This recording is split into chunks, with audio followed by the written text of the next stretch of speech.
I'm already captivated by you because somebody pointed at you and said, "This is liberty." You don't hear that often. I do. I do hear that often. Is your name is actually Liberty? On my birth certificate. Really? Well, you had hippies as parents? I wish. Republicans. Really? Oh, that kind of liberty. That kind of liberty. And you said you wish, so you're a rebellious young lass, huh? Oh yeah, no, I love my parents a lot, but I'm more libertarian. I made good on my name a little more than they were hoping for. Right. So you like nudity and none of these taboos on social crimes, right? I wouldn't say I like it, but I certainly think people should be allowed to do it. All right, I didn't mean to imply anything. I'm sorry. You like people to be able to be nude. Pretty much, yeah. That's not where I start. I'm like, I'm a libertarian. I think people should be nude. All right. Well, that's where I start. Yeah. That's the first thing I think of when I hear about it. But you also want people to be free to gamble, right? That's the sort of crime that shouldn't be a crime, yeah? For sure, yeah. Your own money, do whatever stupid mistakes you want. What do you think about civil asset forfeiture? Yeah, I'm glad you asked. It's one of the worst freaking unconstitutional things you can think of, yeah. Okay, so you're for civil asset forfeiture. Oh, okay. Little joke. I'm not as dumb as I look. All dumb stuff. So, why are you here? I'm here. Let me rephrase that because I didn't like the way that sounded. Okay. I didn't mean like you have to justify it to me. So let me say it with a better tone in my voice. What brings you to the convention?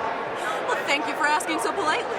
I really wanted to come, especially when I heard Ben Shapiro was going to be debating Cenk, I believe his last name is pronounced Uyghur, from the Young Turks. I really wanted to see that, and I love politics, and I love hearing all the opinions, so I really wanted to come, and then PragerU helped me come here, so I'm here representing PragerU. Okay. And you don't mind that Ben Shapiro is a Jew? You're okay with that?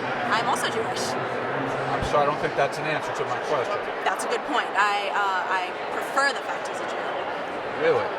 If you had to pick, I can tell you're very open-minded and you love everybody more or less, but if you had to pick one ethnic group or a religious group or nationality that's a little bit more annoying on average than the others, which one would you pick? That's an interesting question.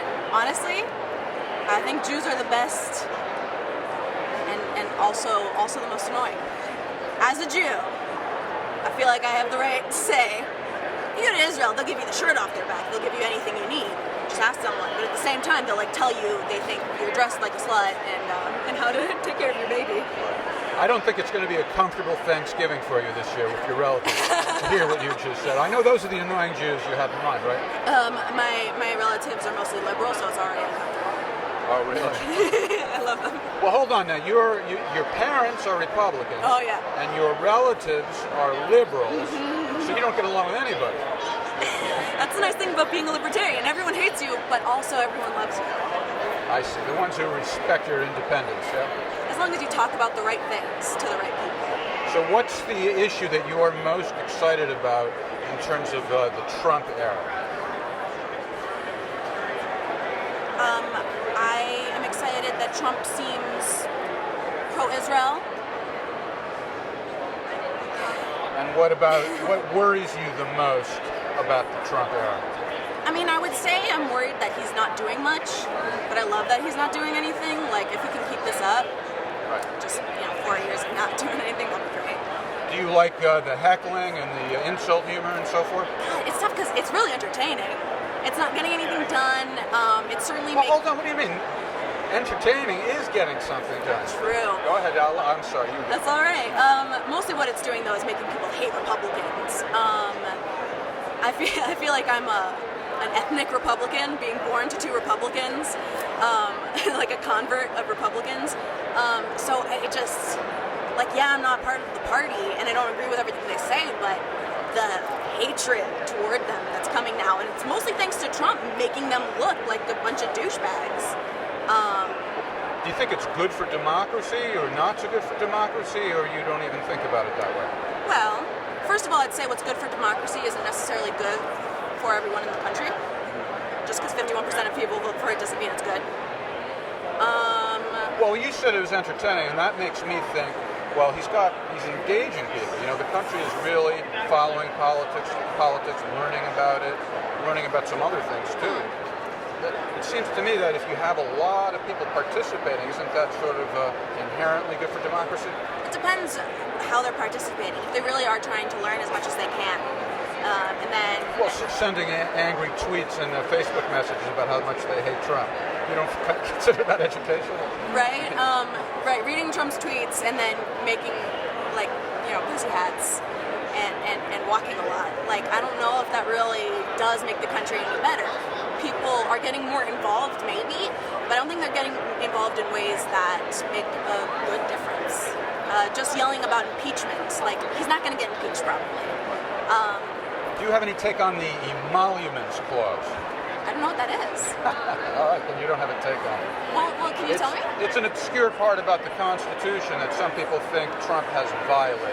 It has to do with accepting financial payments for whatever. That's what the argument is about. Oh yeah, no, I have heard of that. I do know what you're referring to, where they can't accept money or things of value from foreign entities. Well, from talking to you, I can tell that you know just as much as everybody else is opining about the emoluments clause. So you might as well say whether you think he's violating it or not. Go ahead, give us your expert, non-expert opinion. My non-expert opinion. It certainly looks like Don Jr. wanted to get something of value from the Russians and then probably didn't. So I don't know if intending to collude counts as anything. Well, the key is what's something of value. Right, yes, exactly. I mean, that's the question. But honestly, when it all comes down to it, I think there might be like a few impeachable laws that if you break them, that'll get you kicked out. But for the most part, I think it's up to Congress. I might be wrong on that. No, you're absolutely right. All right, well, I want to thank you for chatting with us, and let's just make sure everybody understands that you are liberty. I am liberty.